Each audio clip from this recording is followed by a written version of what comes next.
I was asked a very interesting question that I think would have made a very good topic. That's why we're making the video, of course. Now, what's good, gangsters? Today we're gonna be talking about what you're looking for in each position in MLB The Show. We're gonna start it off with catchers, and with catchers, what you're looking for is someone that has good contact, but even better power, has decent vision, and then the two most important defensive stats for a catcher is gonna be the arm strength and the reaction. The fielding and blocking, either your catcher can block or he can't block. At the end of the day, I think that fielding, it has no effect on them being able to catch the ball, but blocking, on the other hand, I think it's the same thing. I think it has no effect because you can throw a catcher like Mike Piazza 3 curveballs in the dirt and all 3 curveballs are going to bounce off his chest and he's not going to have 3 great blocks. You can do the same thing with someone that has common blocking and the same outcome will occur. The only difference might be that the ball travels a little further, but it's really just the same outcome in my opinion.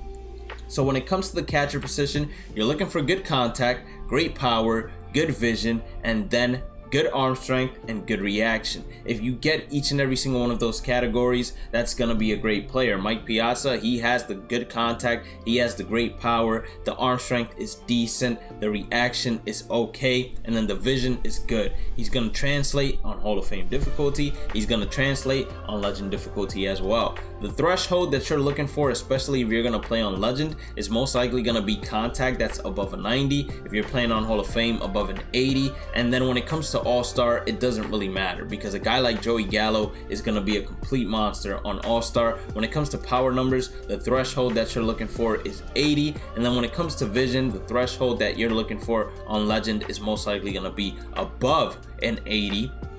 Hall of Fame above a 70, and then All-Star, once again, it doesn't really matter. When you're looking at first base, although, this is the one position that I will tell you 100%, forget about each and every single fielding category that there is there. Forget about the speed, forget about all of that. First baseman's usually what you want is someone with great contact and great power. He needs to have both of them great. If they do not have both of them great, then you're going to be struggling with your first baseman, because first basemen, you have guys like Frank Thomas, David Ortiz, they can all hit, they just can't field. But at first base, you don't really need to field to be an effective player or a good player at all. So first base, you're really only looking at the contact, you're only looking at the power, and you're looking at the vision. If they have great vision, great power, great contact, all of that is an A+, and that's how you know who is the best first baseman available. Now with second baseman, it gets a little bit more important, especially the defensive side of things, because there are a lot of jam shots that a second baseman with good range is going to be able to get, especially if you play with the shift on. And at the same time, when it comes to double plays, you want a second baseman that has a pretty good arm. But when it comes to hitting, you want it all around. You want them to have good contact, good power, and then good vision. All of them are good. You don't need them to be great in terms of hitting. What really matters is how well they can field that position at second base. The arm strength matters, and then reaction. Reaction is one of the most important attributes whenever we talk about a defensive player. So second base, the reaction is going to be important. Speed also plays a role, because the faster the player is, the better the reaction is going to be, because the faster you are, the faster you react, the better you're going to be as a player. Arm strength is important, but at the same time, it's not the most important defensive attribute in my opinion. The most important defensive attribute is reaction and fielding. When it comes to hitting, you want good contact, good power, good vision. If all of them are near the 80s, then you're going to be solid. You're going to have nothing to worry about. Now with the shortstop, you're seeing my ball player right now, and it says secondary, but as soon as I take him out, put him back in, he's going to have the hawk, and he's going to be primary shortstop. Shortstop, fielding, reaction, arm strength. Those are the 3 most important defensive attributes you could have. Fielding, reaction, arm strength. If your shortstop does not have good fielding, you're not going to have that shortstop over there for long. I'll tell you that right now, because at short, you need someone that has range. You need someone that's not going to bobble balls, and you need someone that's going to be gunning out speedy runners at first base. So definitely, before you even look at the hitting attributes for a shortstop, look at his fielding, look at his arm strength, and look at his reaction, because those 3 things are going to be more important than you could ever think, since it's such an important defensive position. When it comes to hitting, you want the same thing as a second baseman. You want good contact, you want good power, you want good vision. If you get all 3 of those with the defensive side of things, you're going to be straight, because even if the shortstop can't hit as well, if it's a diamond shortstop, they're going to have good hitting attributes regardless, but the fielding is the most important thing. Now when we go to third base is just like first base. It's a position where fielding doesn't really matter, but they do have one defensive attribute that I want you guys to all focus on as well. The better the reaction the third baseman has, the less frustrated as a player you will be. Let me repeat that. The better the reaction a third baseman has, the less frustrated as a player you will be. You will see a ton of plays with a third baseman where they just let the ball pass them, they get into a fielding animation, and then instead of just scooping the ball up, they do some animation where they go like this with their glove, or the same thing, they try to backhand it, they go like this, they get a late reaction to the ball, and it's a ball that they could have just reached out and gotten, and instead of getting the ball, they get this little animation where it shows them trying to reach for it 2 seconds too late. So the better reaction a third baseman has, the better you're going to be in terms of being less frustrated.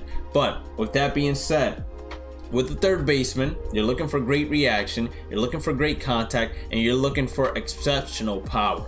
Definitely those two things in terms of hitting. The vision, you're looking for good vision as well, but a great reaction third baseman with the hitting attributes of contact and power, they're gonna go a long way. Now, why do I have Joey Gallo starting at third? Well, I'm still playing on all-star difficulty, and as I said, contact doesn't matter on all-star difficulty, and if you're a really good hitter, you're most likely going to be able to hit with Joey Gallo on Hall of Fame. On Legend, it's just where it gets a lot more difficult. For left field, the corner outfields in general. So I'm gonna do this for both right field and left field, but it's a little bit different for right field because there is a defensive attribute that you want to pay attention to. For left field, you're looking for the same things as the second baseman. You're looking for good contact, good power, good vision. When it comes to fielding, you want to have someone that has at least 70 fielding. When it comes to arm strength, you want to have someone that has at least 70, but it's not really that important. The reaction is going to be probably one of the more important attributes that they could have, because if they get a great jump, depending on the ballpark that you're playing at, it can definitely prevent a triple from being an inside the park home run and a double from being a triple. It can easily prevent that. It can prevent a single from being a double as well. So you just want someone that can hit the ball well, someone that has good enough fielding but good enough reaction. And the speed when it comes to the outfielders, that's where the speed really plays. You go to center field, you want a center fielder that can hit, so good, just like a second baseman. But the fielding and reaction, those are going to be the most important attributes that a center fielder can give you. Their speed, reaction, and speed, I'm telling you, if you have someone with 99 speed, 99 fielding, and then 99 reaction like this Byron Buxton,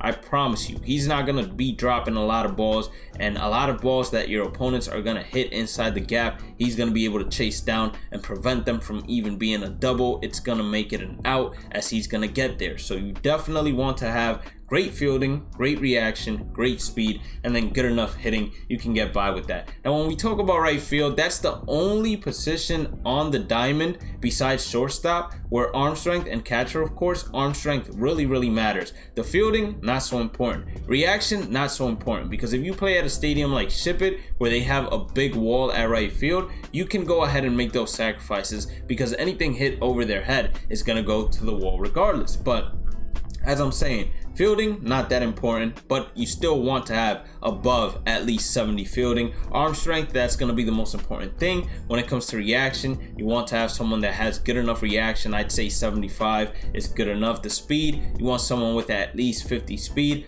And then when it comes to hitting, you're looking for great contact, great power, and great vision. Your right fielder, your first baseman, third baseman, and catcher, and if you have a ball player at shortstop, those 5 are usually going to be the best hitters that you have on the squad. Those 5s will almost always be the best hitters you have on the squad. And then the center fielder, left fielder, and second baseman, they're more likely to be some of the better defenders and speedy guys that can go ahead and help you get on base and steal bases and help you just get into the game. When it comes to starting pitchers, you're looking for good hit per 9, good K per 9, good stamina, and then after that, good control and pitching clutch. Pitching clutch comes into play because whenever they are in a situation that there are runners in scoring position, the pitching clutch is like a hidden attribute that allows you to get more ground ball double plays, more fly outs, and all of that good stuff. So those are the main ones that you want to pay attention to. The walk per 9 doesn't matter, especially if you're using pinpoint accuracy. And then home runs per 9, that is a dead attribute when we're talking about online gameplay. When it comes to a reliever, you're really only looking for hit per 9 and K per 9. After that, you don't really care about anything else. If they have a high hit per 9 and a high K per 9, you're going to be blessed, because the hit per 9 prevents good squared up balls from basically being shots, doubles, triples, home runs, singles. And then the K per 9, it shrinks your opponent's PCI, making it even smaller. So if on Legend it's the size of a pea, it's going to be even smaller than the size of a pea, probably the size of an ant. And that's going to mess up your opponent mentally and also with the stakes. So those to me are the attributes you want to be looking for when it comes to each and every single position and each and every single card. If you did end up enjoying today's content, please make sure to hit that like button or subscribe button, turn on the channel notifications, follow me on all my socials, because that's where I go to let you all know that I'm live. Have a blessed day and night. Stay positive, stay safe, stay blessed. And if you would like to become a member of the channel, feel free to do so by pressing that join button next to that red subscribe button or the link inside the description. I will catch you all on the next one. Peace out.